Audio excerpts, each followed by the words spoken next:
சிவகங்கையிலிருந்து பெஞ்சல் புயலினால் பாதிக்கப்பட்ட பகுதிகளுக்கு 15.65 லட்சம் ரூபாய் மதிப்பிலான நிவாரணப் பொருட்களை மாவட்ட ஆட்சியர் ஆஷா அஜித் அனுப்பி வைத்தார். சிவகங்கை மாவட்டத்தில் முதற்கட்டமாக கடந்த 4ஆம் தேதி ஊரக வளர்ச்சித்துறையின் சார்பில் 24 லட்சம் ரூபாய் மதிப்பீட்டிலான நிவாரணப் பொருட்கள் விழுப்புரம் மாவட்டத்திற்கு அனுப்பி வைக்கப்பட்டது. அதனைத் தொடர்ந்து இரண்டாவது கட்டமாக வருவாய் மற்றும் பேரிடர் மேலாண்மை துறையின் சார்பில் கடலூர் மாவட்டத்திற்கு 15.65 லட்சம் ரூபாய் மதிப்பிலான நிவாரணப் பொருட்கள் கனரக வாகனங்கள் மூலம் ஆட்சியர் ஆஷா அஜித் அனுப்பி வைத்தார்.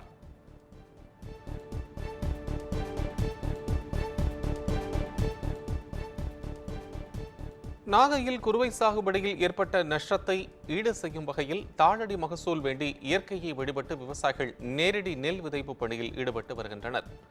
நாகையில் அறுவடை நேரத்தில் பெய்த கனமழையால் குறுவை பயிர்கள் மழை நீரில் சாய்ந்து வீணானது. இந்த நிலையில் கீழ்வேளூர் சுற்றுவட்டார பகுதிகளான தேவூர், பட்டமங்கலம், ராதாமங்கலம், கிழக்குடி, கடலாக்குடி, சாட்டியகுடி, வலிவலம் உள்ளிட்ட சுற்றுவட்டார பகுதிகளில் நேரடி நெல் விதைப்பு பணிகளில் விவசாயிகள் தீவிரமாக ஈடுபட்டு வருகின்றனர். குறுவை சாகுபடியில் ஏற்பட்ட நஷ்டத்தை ஈடு செய்யும் வகையிலாவது தாளடி விளைச்சல் இருக்க வேண்டும் என இயற்கையை வேண்டி நேரடி நெல் விதைக்கும் பணிகளில் விவசாயிகள் ஈடுபட்டுள்ளதாக தெரிவித்துள்ளனர்.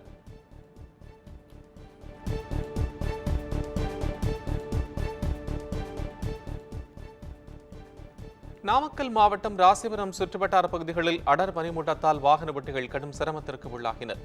டிசம்பர் மாதத்தில் கடும் குளிர் மற்றும் பனிப்பொழிவு வருவது வழக்கம். அந்த வகையில் நாமக்கல் மாவட்டம் ராசிபுரம் மற்றும் அதன் சுற்றுவட்டார பகுதிகளான பட்டணம், புதுப்பாளையம் உள்ளிட்ட பல்வேறு பகுதிகளில் அதிகாலை முதலே பனிப்பொழிவு காணப்பட்டது. சாலையில் அடர் பனிமூட்டம் சூழ்ந்து காணப்பட்டதால் வாகனங்கள் ஓட்ட முடியாமல் முகப்பு விளக்குகளை எரியவிட்டபடி வாகன ஓட்டிகள் பயணித்தனர்.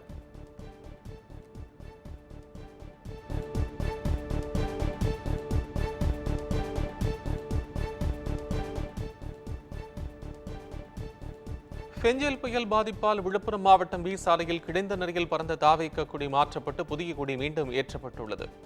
அண்மையில் வங்கக்கடலில் உருவான பெஞ்சல் புயல் காரணமாக விழுப்புரம் பெரும் சேதத்தை சந்தித்தது. இந்த நிலையில் நடிகர் விஜயின் தமிழக வெற்றிக் கழகத்தின் முதல் மாநாட்டை ஒட்டி வி சாலையில் ஏற்பட்ட கட்சி கொடி புயலால் கிழிந்து பறந்து கொண்டிருந்தது. இதையடுத்து கட்சி நிர்வாகிகள் பாதிப்படைந்த கட்சி கொடியின் பீடத்தை சரி செய்து புதியதாக கட்சி கொடியினை ஏற்றி வைத்தனர். கிழிந்த கொடி மாற்றப்பட்டு புதிய கொடி மீண்டும் ஏற்றப்பட்டுள்ளது.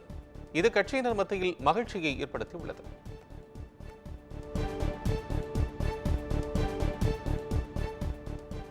விழுப்புரம் மாவட்டம் திண்டிவனத்தில் பள்ளி கல்லூரி மாணவர்களுக்கு போதை மாத்திரை விற்பனை செய்த இருவரை போலீசார் கைது செய்து சிறையில் அடைத்தனர். திண்டிவனம் மற்றும் அதன் சுற்றுவட்டார பகுதிகளில் பள்ளி கல்லூரி மாணவர்களுக்கு போதை மாத்திரை விற்பனை செய்வதாக திண்டிவனம் டிஎஸ்பிக்கு ரகசிய தகவல் கிடைத்தது. இதையடுத்து அவரது உத்தரவின் பெயரில் போலீசார் ரோந்து பணியில் ஈடுபட்டனர். அப்போது சின்ன தெருவில் இருந்த மருந்தகம் ஒன்றில் நின்று கொண்டிருந்த 2 இளைஞர்களை மடக்கி பிடித்து போலீசார் அவரது பையை சோதனை செய்தபோது 50 போதை மாத்திரை அட்டைகள் இருந்தது கண்டுபிடிக்கப்பட்டது. இதையடுத்து இருவரையும் கைது செய்து நீதிமன்றத்தில் ஆஜர்படுத்தி போலீசார் அவர்களை சிறையில் அடைத்தனர்.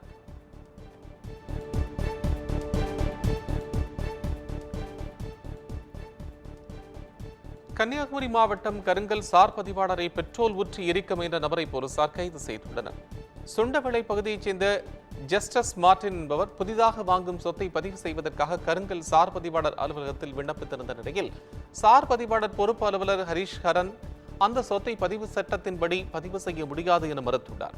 இதனால் ஆத்திரமடைந்த மார்டின் பாட்டிலில் பெட்ரோலை மறைத்து எடுத்து வந்து ஹரிஷ் ஹரன் தலைமையில் ஊற்றி தீ வைக்க எரிக்க முயன்றுள்ளார். அப்போது அங்கிருந்தவர்கள் கூச்சலிட்டதால் மார்டின் தப்பி ஓடிவிட்டார். புகாரின் பேரில் அவரை போலீசார் கைது செய்துள்ளனர். இதற்கிடையில் சார் பதிவாளரை பெட்ரோல் ஊற்றி எரிக்க முயன்றதன் சிசிடிவி காட்சி வெளியாகியுள்ளது.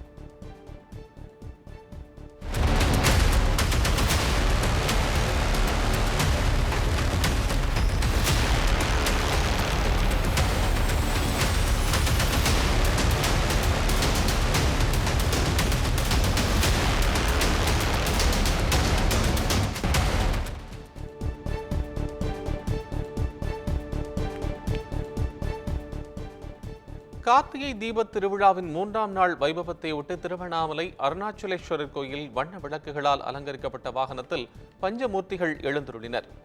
நினைத்தாலே முக்தி தரும் அருணாச்சலேஸ்வரர் கோயிலில் கார்த்திகை தீபத் திருவிழா கடந்த 4ஆம் தேதி கொடியேற்றத்துடன் தொடங்கியது. திருவிழாவின் 3ஆம் நாள் இரவான நேற்று திருக்கல்யாண மண்டபத்தில் விநாயகர், முருகர், அண்ணாமலையார், உண்ணாமலையம்மன், பராசக்தியம்மன், சண்டிகேஸ்வரர் ஆகிய பஞ்சமூர்த்திகளுக்கு சிறப்பு அபிஷேகம் செய்யப்பட்டது. தொடர்ந்து அண்ணாமலையார் உடனாகிய உண்ணாமலையம்மன் சிம்ம வாகனத்திலும் பராசக்தியம்மன் அன்ன வாகனத்திலும் எழுந்தருளி பக்தர்களுக்கு காட்சியளித்தனர். பின்னர் பஞ்சமூர்த்திகள் 4 மாட வீதிகளில் பவனி வந்து பக்தர்களுக்கு அருள்பாலித்தனர்.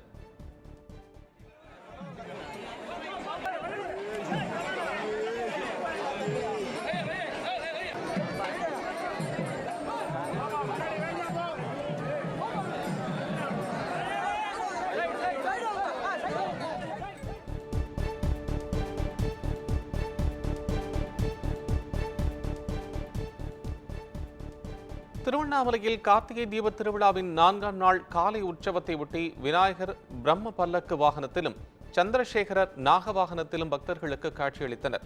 சிவபெருமானின் அக்னிஸ்தலமாக விளங்கக்கூடிய திருவண்ணாமலை அண்ணாமலையார் கோயிலில் கடந்த 4ஆம் தேதி கொடியேற்றத்துடன் கார்த்திகை தீப திருவிழா வெகு விமரிசையாக நடந்து வருகிறது. திருவிழாவின் 4ஆம் நாளான இன்று காலை உற்சவத்தை ஒட்டி விநாயகர் சந்திரசேகரருக்கு சிறப்பு அபிஷேக ஆராதனைகள் நடைபெற்றது. தொடர்ந்து விநாயகர் பிரம்ம பல்லக்கு வாகனத்திலும் சந்திரசேகரர் தங்க முலாம் பூசப்பட்ட நாக வாகனத்திலும் எழுந்தருளி 4 மாட வீதிகளில் பவனி வந்து பக்தர்களுக்கு காட்சியளித்தனர்.